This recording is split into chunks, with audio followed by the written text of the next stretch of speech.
Hello, dear ones, it's Alice. I am of the stars, and I have for you today episode 6.5 of the video series Satan's Powers and What to Do About Them by Alice B. Clagett. Episode 6.5 is entitled Ruthlessness. On the astral plane, the obsessed or possessed person may seem to the clairaudient listener to be imbued with the drives of territorial aggression or sexual aggression, to be possessed of a master plan for world domination, or afflicted with the desire to kill or to commit suicide, or evincing the emotions of hatred or fear. From this I gather that negative astral beings also have qualities of aggression, dictatorial intent, murderousness, hatred, and fear. Here's a subsection entitled, Why Would Obsessed or Possessed People Experience Despair? You might ask, why would obsessed or possessed people experience despair?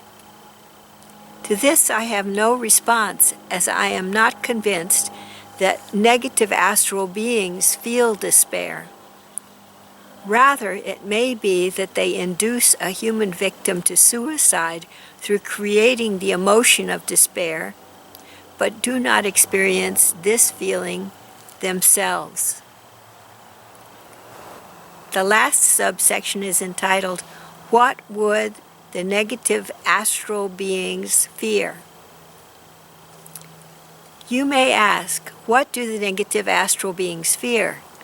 I would say, perhaps they fear negative astral beings who are more powerful than they are, or perhaps they merely pretend deference to them when they feel themselves to be in the weaker stance. I feel certain that the world of negative astral beings is a, quote, dog-eat-dog, unquote, world in which the strongest lords it over all the rest. I have an image for you entitled Woman's Head by Mikhail Vrubel, 1885, from Wikimedia Commons, and it's in the public domain, so I can show it to you. Here is the face of a beautiful young woman, but she looks afraid, doesn't she? Even terrified, maybe. Her eyes are wide open and her mouth expresses unhappiness, doesn't it?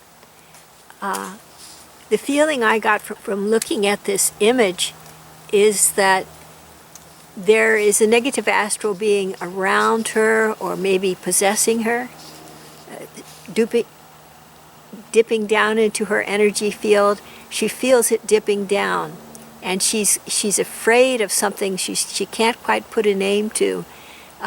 She's very afraid. That's my feeling.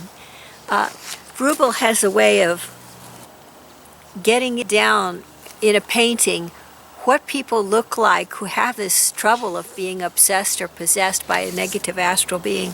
I think he did a very good job here with this. Of course, there are many other interpretations of this painting, but the vast majority of Vrubel's paintings express similar feelings that I attribute to entity attachment, obsession, and possession by negative astral beings.